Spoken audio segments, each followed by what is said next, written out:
Всем привет, друзья! Вы находитесь на канале Солнечного Маньяка, и судя по фону, который находится позади меня, мы находимся в одном из 7 чудес света. Конечно же, в Петре, уникальном просто месте, которое было почему-то покинуто, забыто и так далее.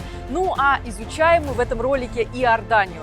Изучаем мы ее в самый такой жаркий, во всех смыслах сезон, потому что действительно здесь очень много народа, здесь очень жарко. Так вот, в этом выпуске мы попытаемся ответить на вопрос, какими чудесами может удивить вас эта страна? Почему сюда можно и нужно приехать в абсолютно любое время года, вне зависимости от того, зима это, лето или весна? И как живет эта страна сейчас в перерывах между бесконечными войнами на Ближнем Востоке? А пока ставьте палец вверх этому ролику, подписывайтесь на мой канал, и мы начинаем. Но для начала нам нужно добраться до этого чуда света. Петр располагается на территории современной Иордании, в долине Арава, на высоте более 900 метров над уровнем моря, в узком каньоне Сик. Доехать туда можно как из столицы Иордании, города Аммана, так и из соседних стран – Израиля или Египта, что мы и решили сделать. Ну что ж, дорогие друзья, как говорится, наш прекрасный путь начинается именно так. Нам нужно доехать до Эйлата и там перейти границу.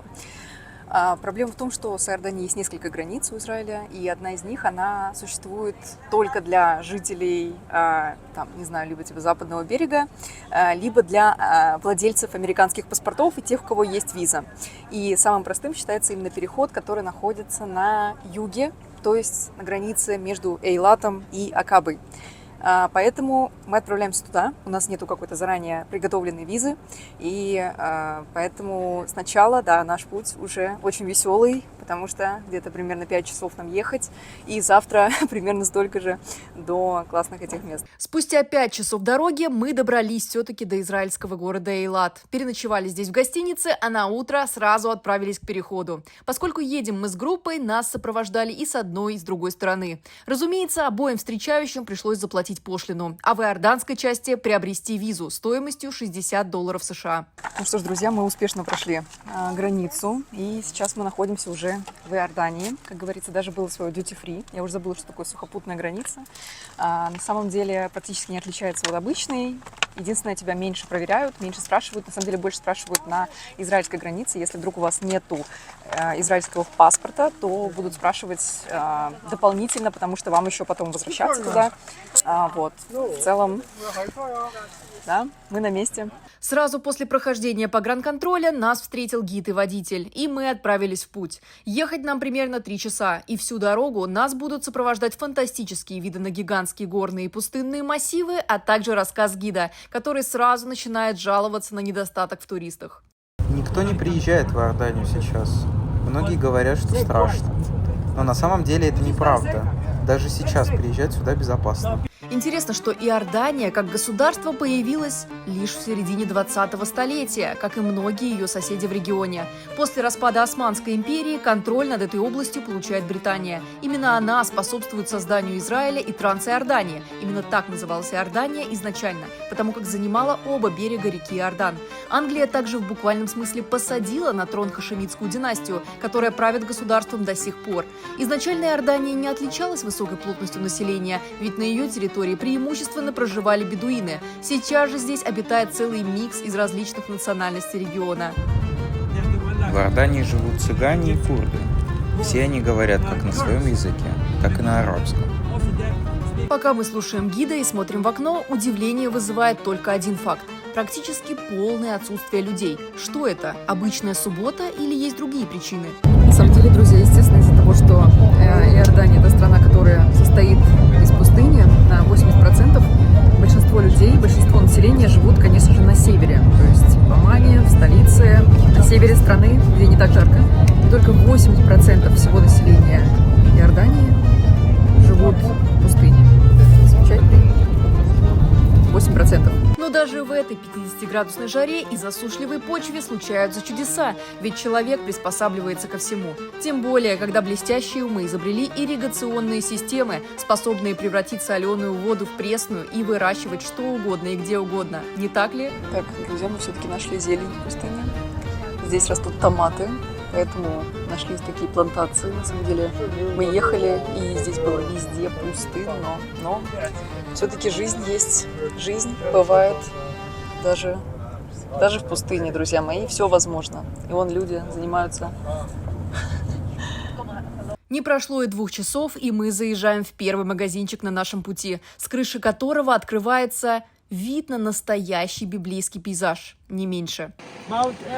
Вот там слева находится гробница Аарона, брата Моисея. Аарон погиб, когда евреи перебирались из пустыни и был похоронен здесь. Там, впереди, пустыня Арава, а за ней Израиль. Конечно, это все прекрасно и очень интересно, но я прямо чувствую, как от всей этой информации под палящим солнцем наши хрупкие мозги точно расплавятся. С этим надо что-то срочно делать. К счастью, мы под присмотром людей опытных, которые с детства привыкли к жизни в пустыне. Так, друзья, вопросов никаких нет. Теперь мы по-настоящему, как говорится, иорданцы. Смеялась, веселилась, а сама покрылась. Вот такой вот исход. Потому что каждый выбрал свой цвет. Мне подходит голубой. Вот такие штуки. Без этого невозможно, в принципе, в пустыне, особенно в июле, при такой жаре. Невозможно выжить, поэтому нас перевоплотили вот в такой классный костюм. Кто-то назовет это куфией, кто-то арафаткой, кто-то платком. Ну а как по мне, так это просто незаменимая вещь, без которой вместо ярких впечатлений можно получить только солнечный удар. Только вот как правильно снимать и надевать его, когда рядом никого не будет? Боюсь, что придется записывать мастер-класс на память. Надевайте платок на голову, соединяйте концы платка, потом берете с одной стороны и прокручиваете его до другой. Вот сюда. Поняли? Где-то до середины платка, потом стягиваете немного. Прокручиваете вот так над головой и до конца наматываете. Теперь платок со второй стороны. Прокручивайте противоположную и можете делать, что хотите. Можно просто положить на плечо, можно закрыть им лицо вот таким образом, или можно просто завернуть кусок платка и убрать его назад. Вот так.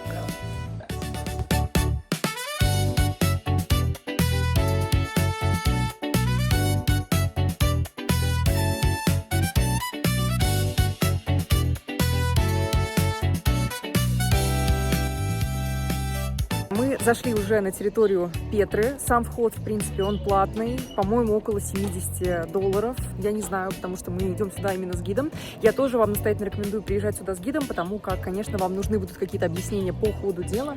И, конечно же, Петра входит в 7 современных чудес света. Как мы с вами помним, были те самые 8 чудес света, все из которых, кроме египетских пирамид, были разрушены. Но появились новые в наше время, например, Мачу-Пикчу, например, Тадж-Махал, например, любые другие.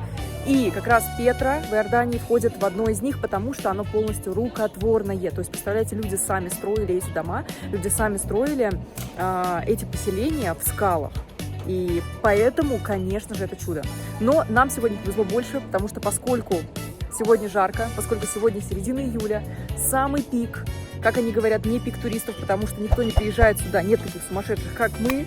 Поэтому ставьте лайк этому видео, пожалуйста, за наши старания, за то, что мы показываем вам самый пик сезона. Это замечательное место. Из-за этого народу гораздо меньше, и есть возможность насладиться тем, что представляет из себя это место. Петра была основана примерно в IV веке до нашей эры набатейцами. Поселение упоминается даже в библейских сюжетах, где она названа Селой, что на иврите означает камень, тогда как Петра – перевод с греческого языка. Сейчас посмотреть это фантастическое место можно только приобретя билет. Ну что ж, друзья, вот мы получили вот такой замечательный билет. Если вы ночуете, в принципе, в Иордании, да, и в Петре, хотя бы ночуем не в самой Петре, вы получаете вот такой overnight. То есть он немножечко дороже из-за того, что вы здесь остаетесь, в принципе, в Иордании на ночь. Ну и здесь уже, конечно же, да, сразу вот, раз туристическое место, конечно, все начинают рекламировать свои сувениры. Короче, без сувениров вы реально отсюда не уедете, но нам сказали, что лучше здесь ничего не покупать, потому что здесь не очень качество. Как я уже сказала ранее, все дома и строения, созданные тут, все это сотворено руками человека. На вопрос о том, как же людям удалось все это прокопать и выгравировать в скалах, наш гид отвечает: очень и очень просто. Материал, который вы видите здесь, очень хрупкий. Поэтому жителям Петры, которые тут жили 2300 лет назад, было удобно высекать из него свои дома. Если сейчас Петру можно считать музеем под открытым небом, то раньше, во времена, когда она была столицей набатейцев, это место было важнейшей торговой точкой. Известно, что через Петру проходили значимые торговые маршруты из Сирии или Египта в Европу и другие части мира. Самим же жителям Петры пришлось отвоевывать это место от империи селевкидов на севере и от Птолемеев в Египте. Позже, уже в первом веке нашей эры, римский император Троян исключил Петру из торгового маршрута, но и тогда Петре удалось выстоять и не утратить свое значение. Ну что ж, друзья, мы идем уже по этой раскаленной пустыне, и несмотря на все наши ожидания, все оказалось лучше, чем мы думали, потому что здесь все равно есть такой ветерок немножечко, может быть, от того, что мы находимся в горах. Но Петра — это, конечно же, не только тот самый храм, который вы себе представляете, который мы видим на картинках, это огромная территория. То есть здесь очень много достопримечательностей, здесь очень много разных пещер, скал, здесь очень много захоронений, гробниц, потому что в принципе в Петре находилось очень много могил, захоронений, мавзолеев и так далее.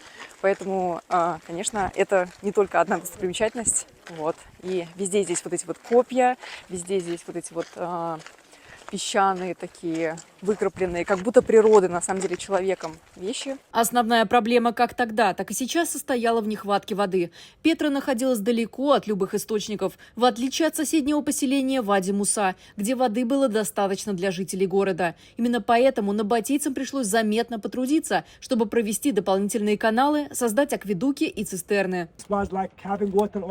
Видите вот эти дорожки? По ним шла вода в Петру круглый год из источника. Представляете?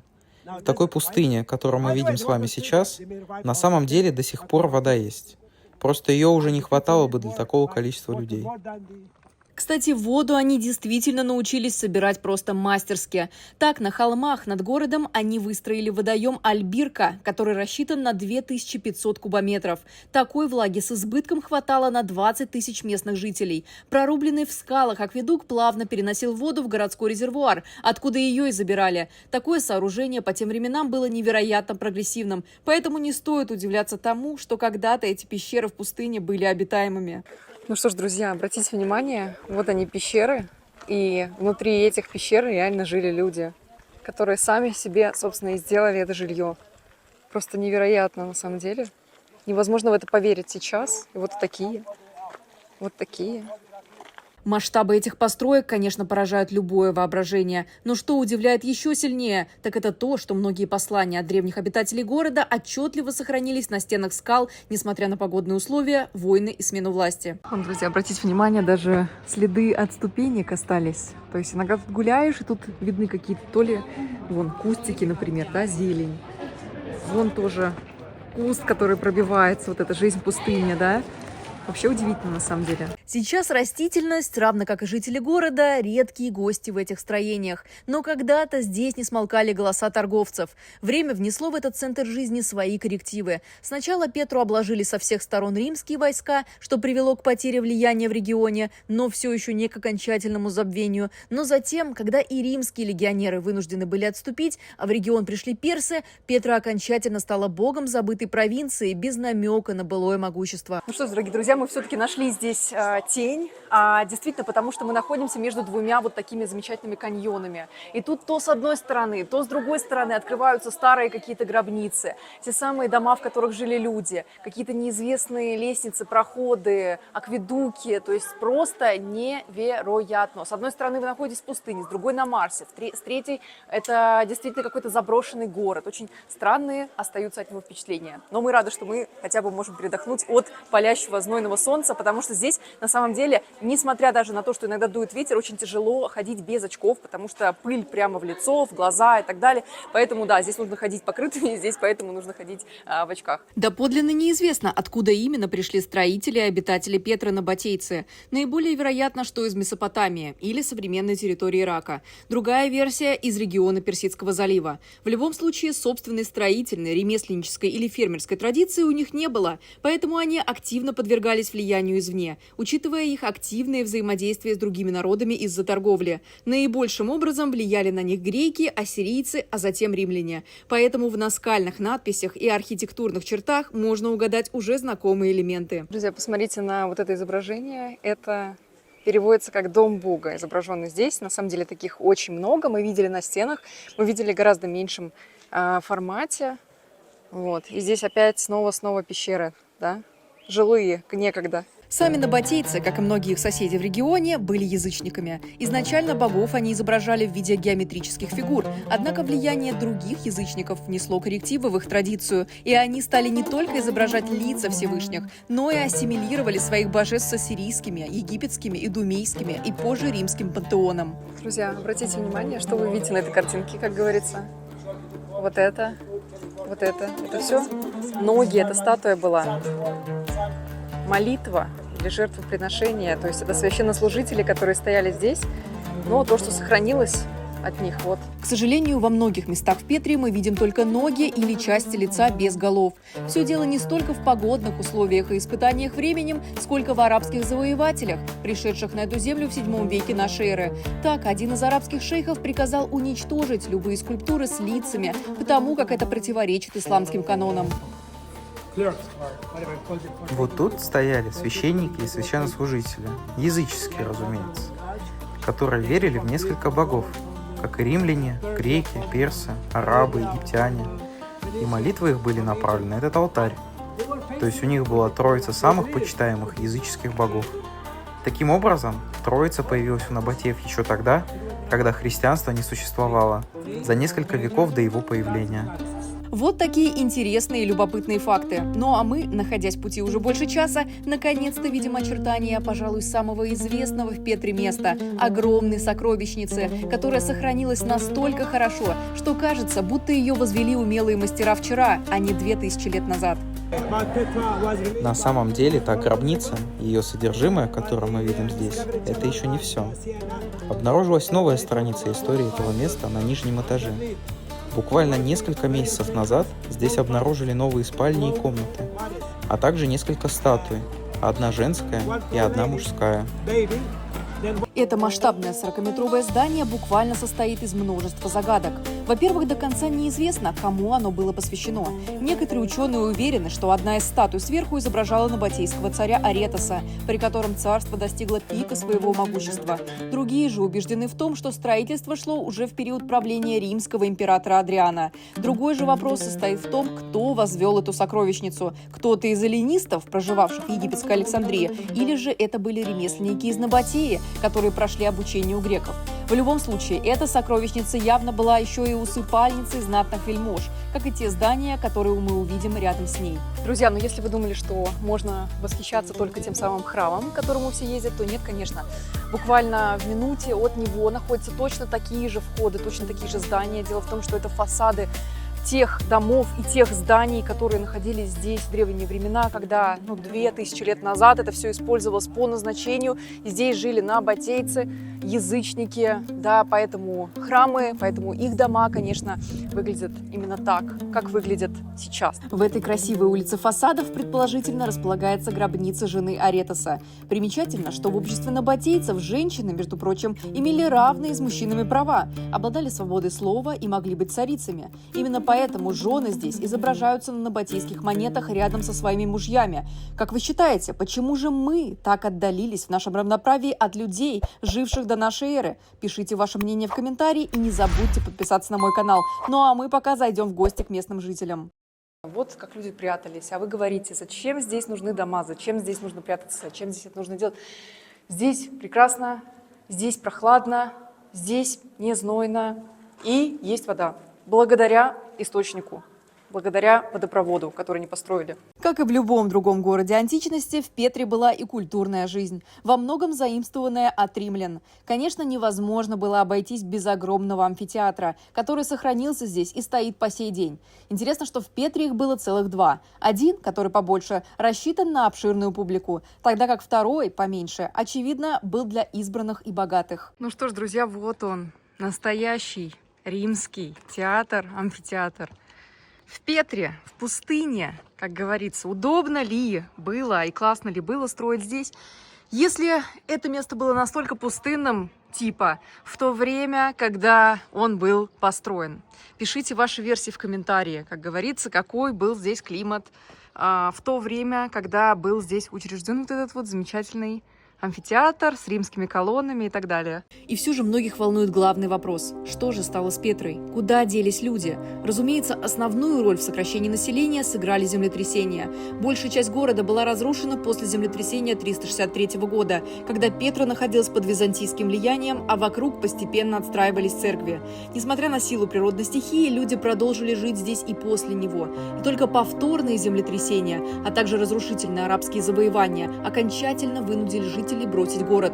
И к 8 веку нашей эры он оказался фактически пустым. И теперь можно лишь гулять по могилам его обитателей. Ну что ж, друзья, а вот это могила для более бедного населения. То есть, если вы жили во времена Иисуса, но не отличались особым достатком, вас будут хоронить вот в таких могилах. Ну а если вы знатный человек, то, например, вот в таких. Однако даже после этого нельзя сказать, что с 8 века город был забыт окончательно. Ведь когда в 12 веке пришли сюда крестоносцы, они построили здесь несколько своих замков и крепостей на тех местах, где проходил пророк Моисей с евреями в землю Израиля. Но как только крестоносцы были изгнаны отсюда войсками Салах ад-Дина, Петра была покинута и забыта на целых 500 лет. И только самые образованные люди помнили о таком некогда величественном городе. Заново Петра была открыта лишь в 1812 году, когда сюда отправился швейцарский путешественник и познакомил европейское сообщество с этим местом. На самом деле, друзья, конечно, все, что вы видите здесь, это просто невероятно. В это невозможно поверить. Мы много где были, на самом деле есть похожие по цвету, по скалам, по достопримечательностям парки. Например, буквально через границу в Эйлате, в Израиле, тоже находится огромный парк Тимна. Он тоже весь как с Марса, но там не настолько огромные скалы. И, конечно же, в этих скалах не находятся дома.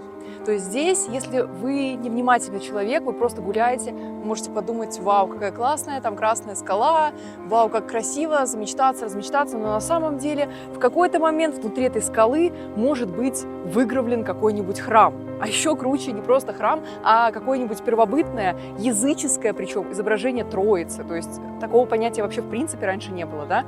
То есть мы видим, что здесь это место – это еще одно доказательство того, что, в принципе, христианство берет свое начало, конечно же, из язычества. Как и многие храмы первобытные, которые появлялись, они появлялись из-за перестройки языческих сооружений, как это сделано, кстати говоря, в Иерусалиме, например, да, тот самый храм гроба Господня, он тоже перестроен из языческого храма римского. Так и здесь мы видим прототипы, постройки, сооружения, все это берет свое начало от язычников. Тем не менее, многие храмы и сокровищницы Петры были активно разграблены в 19 и 20 веке.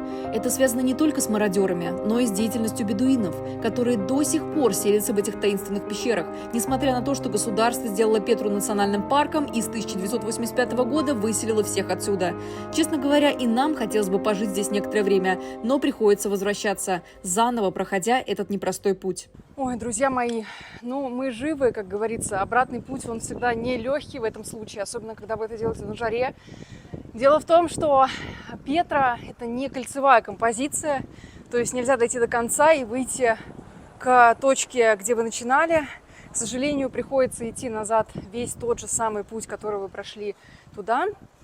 И если вы не берете машину, вот эту вот, которая тарантайка возит всех за $20 с человека, если вы не берете лошадь, которая, в принципе, включена в стоимость билета, но при этом вы должны давать чаевые тому конюху, который вам помогает, то тогда вы, как настоящий герой в этой жаре, претесь сами напролом. Несмотря на то, что есть здесь очень много тенечков от этих скал, слава богу, все равно довольно тяжело. Если честно, голова очень кружится. Щеки видно, что очень у меня красные на самом деле. Ну а по-другому быть не могло, друзья. Все равно остаюсь с вами на связи, поэтому ставьте лайки, пожалуйста, за то, что мне удалось перенести эту жару. Нам всем удалось перенести эту жару. И все-таки старайтесь в такую погоду, конечно, если вы приезжаете в такие злачные места, пожалуйста, больше пейте, находитесь в теньке, обязательно покрывайте голову чем угодно. Куфия, не куфия. Просто вне зависимости от ваших идеологических, религиозных соображений, вы должны быть покрыты, это очень важно. Как хотите, друзья, а нам срочно нужно подкрепление. Хорошо, что поблизости всегда есть палатки с водой или рестораны, в один из которых мы отправляемся, даже не подозревая, какая вкуснятина нас поджидает. Друзья, ну вы когда-нибудь в жизни пробовали пиво из Петры? настоящее. Вот и я до этого никогда не пила. Как и не ела настолько нежного мяса, не уступающего по вкусу даже бабушкиным фрикаделькам, сделанным с большой любовью. В общем, то, что надо для долгого пути в самое сердце пустыни, где мы сегодня и планируем встретить закат и переночевать.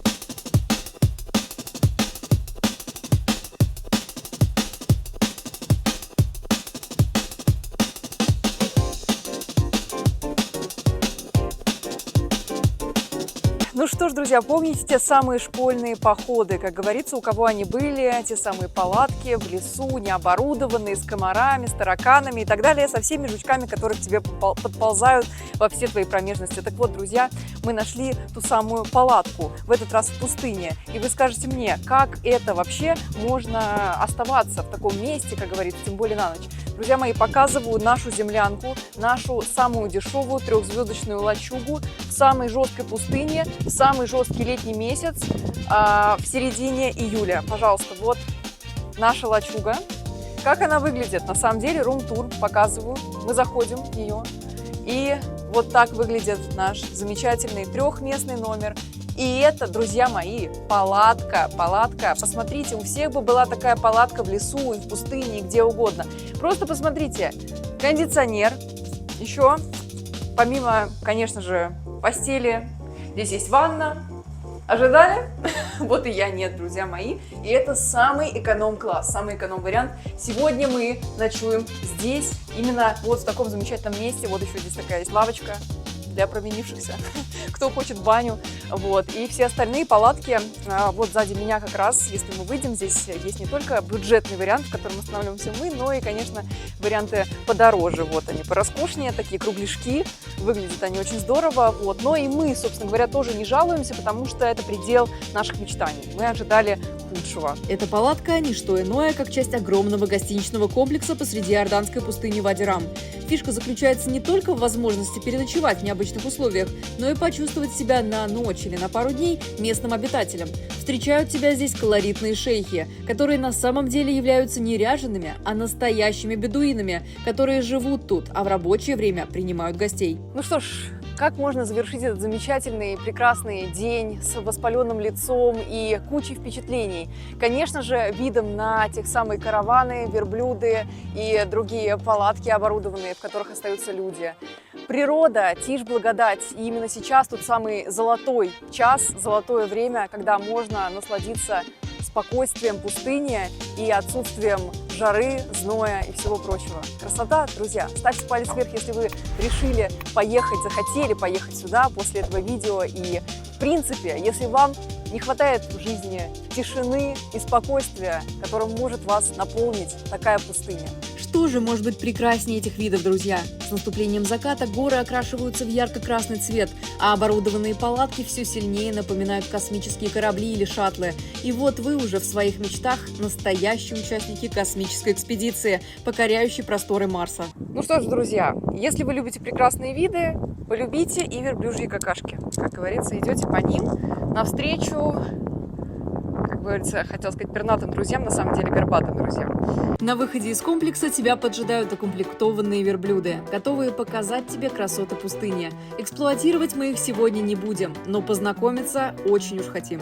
Так, друзья, ну, я, конечно, ни на что не намекаю, но, по-моему, этот чел пытается мне показать какой-то интересный танец. Как говорится, я уже в процессе освоения, как видите. Вот, мы с ним сдружились, на самом деле, да, друг? Не плюнь, пожалуйста, в колодец, пригодится воды напиться, реально, чел. Вот так вот мы хорошо танцуем зумбу, это у нас ночные развлечения, как говорится, вечерние, перед ужином как раз растрястись. Ты давай не останавливайся, как бы, вперед. Раз начал, надо заканчивать, давай. Вот так вот, все, уже кушать хочет. Вернувшись после танцев и знакомства с нашими новыми друзьями, мы обнаружили, что здесь уже начинается вечерняя программа. Ну что ж, дорогие друзья, мы уже сидим, готовые, конечно, места почти все были заняты, вот, и мы находимся сейчас как раз в том месте, где подают еду, и еду здесь готовят на самом деле очень классно, потому что это прям происходит в земле, прямо вот огонь, как говорится, человек уже развел, и там делается кофе, там делаются мясные блюда, и несмотря на то, что мы не очень голодные, нам не терпится уже попробовать бедуинскую кухню. как нам обещали. Кормят здесь действительно на убой. Сказать нечего. Несколько видов мяса, рис, прямо с привкусом костра, потому что делают его в земле, как это принято у бедуинов. Сколько угодно видов сладостей. Ну а потом целый вечер и кофе, и чай в любом количестве. Ну а самое главное – танцы. Эти безудержные традиционные танцы, которые продолжаются до глубокой ночи.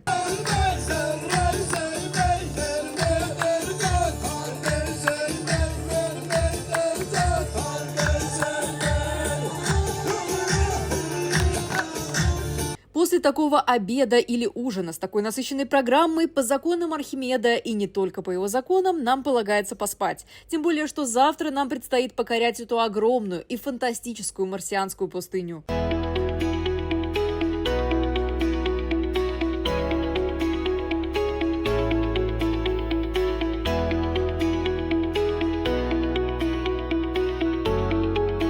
Ну что ж, друзья, доброе утро из пустыни. На самом деле утром самое прекрасное подходящее время, потому что на улице все еще свежо.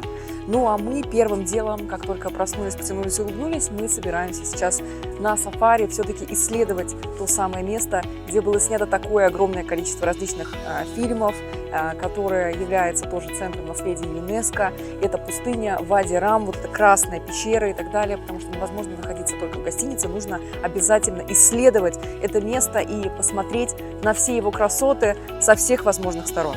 Вади-Рам, известная как Лунная долина, это огромная каменистая пустыня в южной части Иордании. Ее площадь занимает около 740 квадратных километров, а сама она с 2011 года является объектом наследия ЮНЕСКО. Вы просто посмотрите на нее. Кажется, мы резко телепортировались на Марс. Ну что ж, друзья, позади меня вот такая роскошная пустыня, оранжевые, вот эти яркие, красные, темные, и, конечно же, мы, которые не держимся абсолютно и можем выронить телефон в любой момент жизни, но это стоит того, потому что это что-то непередаваемое. Дело в том, что когда ты так едешь, в принципе, тебе не сильно ничего, у нас есть, слава богу, вот этот замечательный тент, вот, и мы просто умираем от красоты этих видов. Удивительно, но первые следы жизни в этой бескрайней пустыне были обнаружены 12 тысяч лет назад. 12 тысяч, друзья! Просто вдумайтесь в эту цифру. Еще тогда, когда не началось наше летоисчисление, здесь уже давно все кипело и давно сменилось миллион поколений. Это, пожалуй, единственное место, где мне, в принципе, не нужно было включать петличку, думать о том, что будет шумно и так далее, потому что здесь звенящая тишина. Я даже боюсь собственного голоса. Здесь настолько спокойно, здесь настолько тихо. Ты находишься в окружении этих огромных дремучих скал. Неизвестно, что под ними. Может быть, целый город, может быть, какие-то сокровища, а может быть, просто клубни истории, так и не раскопаны человечеством. По крайней мере, эти скалы равнодушно смотрят на нас. Ну а мы смотрим на них во многочисленных фильмах. Например, конкретно эта скала снималась, как говорится, в фильме «Марсианин» и даже, на мой взгляд, незаслуженно не получила «Оскар». Разумеется, мимо такой красоты не могли пройти лучшие режиссеры и деятели искусства. Именно здесь, в этих барханах, снимался и упомянутый мной «Марсианин», и части «Звездных войн», и Лоуренс Аравийский, и «Дюны». Но как актеры выживали здесь, если съемки проходили летом, вопрос очень хороший. Друзья, вы посмотрите, здесь настолько жарко, настолько припекло солнце, что здесь даже вот эти вот камни, которые находятся на вершине, они все черные. Вот такой вот он интересный Марс. И вот он обрыв. И вот отсюда открывается вид на всю эту марсианскую пустыню. Посмотрите, просто шик, честно говоря. Ну а мы здесь, конечно же, находимся в самом сердце июля. Поэтому, если вам хоть чуть-чуть стало жалко добряков, не пожалейте поставить лайк и поддержать нас. Чтобы вы просто представляли себе эту картину. Здесь 50 градусов, а мы находимся на самом пике. Наши гаджеты категорически отказываются работать, потому что просто перегреваются. Так что с вас, друзья мои, лайк и подписка на канал за старания и за то, что этот фильм был записан в буквальном смысле с риском для здоровья. Ну что ж, друзья, самый сложный, конечно, челлендж – это не подняться, как вы думали, на эту гору, а спуститься с нее. Потому что хочется просто взять ледянку и прокатиться по вот этим вот столпищам просто песка. Вот. Очень быстро все нагревается, телефон очень быстро нагревается, вообще уже невозможно, хочется пить. Поэтому даже если вам кажется, что вы сможете это выдержать, все равно Если будете долго стоять под раскаленным солнцем, особенно какой-нибудь полдень, все, ваш организм не выдержит, сдаст. Как хорошо, что едем мы с проводником. И не с каким-то, а с настоящим местным бедуином. Он и за нашим состоянием следит. И останавливает нас у каких-то важных достопримечательностей, мимо которых мы и проезжаем. Нас остановили как раз около одной из пещер. И здесь удивительная вещь. Сохранились, как говорится, надписи от набатейцев. Тех самых, которые жили и которые построили Петру, как говорится. То есть им примерно, можете себе представить, 2300 лет. В подлинности этой надписи я, если честно, немного сомневаюсь. Зато то место, где мы остановились, очень уж живописное. Тем более, что остановили нас здесь не просто так, а для того, чтобы мы ознакомились с продукцией местных бедуинов, которые действительно живут в этих палатках, изготавливают тут масла для тела и фантастически вкусный чай прямо в земле. Ну что ж, друзья, нет ничего лучше, чем сидеть вот в такой палатке, естественно, под навесом, в жаре, сзади верблюды и пить чай. Ну и рядом, конечно, лежат верные друзья и помощники бедуинов – верблюды, которых они тут же и дрессируют. Друзья, вот они, настоящие верблюды, не те, которых там используют для катания.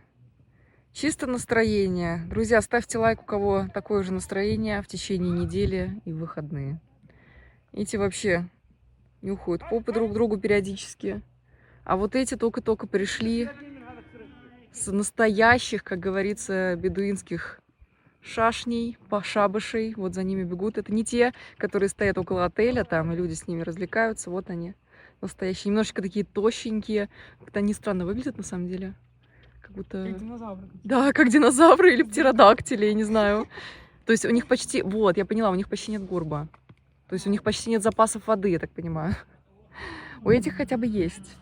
Ой, какая малявочка пришла.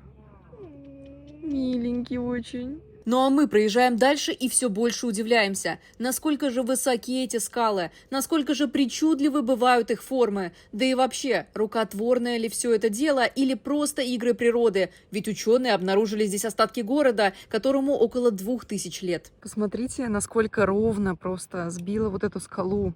То есть как будто цельный камень или как будто он просто напополам разбился. И выглядит, конечно, впечатляюще. Вот эти вот массивные такие копья. Интересно, что пустыню Вади-Рам зачастую ассоциируют с мифическим городом Ирамом. По легенде, это был город, в котором проживало потерянное древнее арабское племя, где находилось множество драгоценностей. Согласно Корану, к жителям города был послан пророк Худ, однако его пророчество они отвергли, за что и были наказаны морозным ветром, после которого город, подобно Содому и Гоморе, погребенным под Мертвым морем, растворился в песках современной пустыни. Кто знает, может, это и правда. Что думаете на этот счет? Пишите ваше мнение в комментариях. Ну что ж, вокруг в ущелье валяются чьи-то шлепки, а значит, мы находимся в таком достаточно рисковом месте, потому что здесь открывается вид на вот такую расщелину, которая дальше ведет в пустыню. И если вы не пьете, то у вас может случиться мираж, и вы будете думать: вау, да там же просто, наверное, море, там же, наверное, вода. Но, к сожалению, это не так. Вокруг только бескрайние просторы равнодушных скал, 50-градусная температура в любое время года и, конечно же, вот такие ущелья для смелых, которые готовы побыть наедине с собой, свесить ножки и подумать о вечном. Ну а чем дальше мы едем, тем больше сюрпризов нас поджидает. Останавливаемся и внезапно замечаем настоящее чудо – иконы, которые выгравированы прямо в горной породе, а также удивительное по своей красоте ущелье. Ну что ж, вот такое огромное ущелье, здесь раздается эхо. И самое интересное, что здесь жили люди до сих пор. Некоторые бедуины, конечно, делают здесь пищу, потому что внизу, в полу видны такие, типа как, горшки для варенья или для обжарки пищи.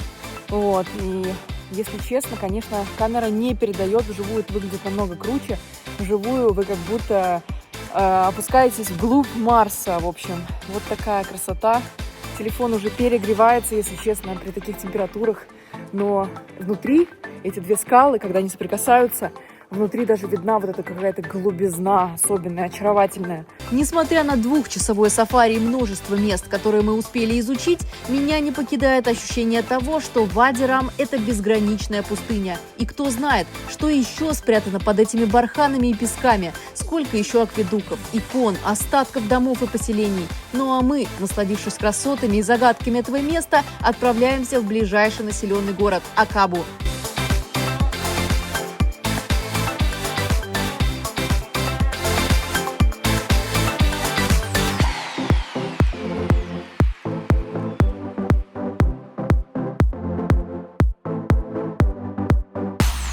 Ну что ж, друзья, мы заехали ненадолго в Акабу. Акаба – это тот самый вот этот прибрежный город, который находится на юге. И что самое удивительное, это также еще и зона пониженных налогов, скажем так. Поэтому здесь есть погранпост, который проверяет всех.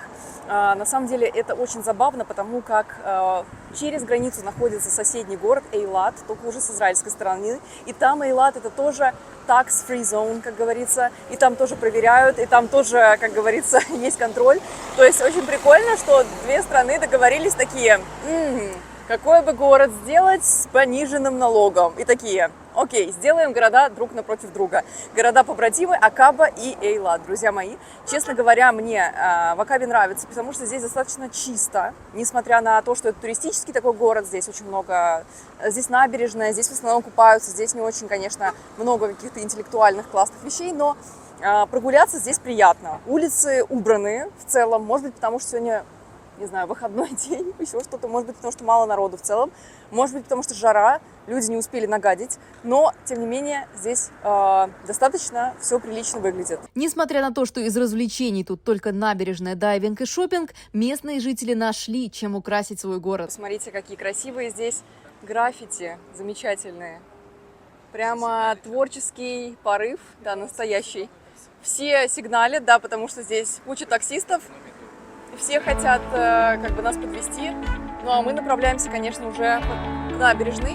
Прогулкой по этому городу заканчивается наше приключение в Иордании, в одной из немногих стран, в которую действительно хочется вернуться и не один раз. И далеко не только из-за тайн могущественных мест пустыни или розового города Петры, но из-за невероятно добрых, гостеприимных и радушных людей и невероятной арабской сказки. Ставьте палец вверх, если вам понравилось это видео или если захотелось побывать после его просмотра в Иордании. Подписывайтесь на мой канал, впереди еще много интересного. Ну а мы поехали изучать планету дальше. Пока-пока!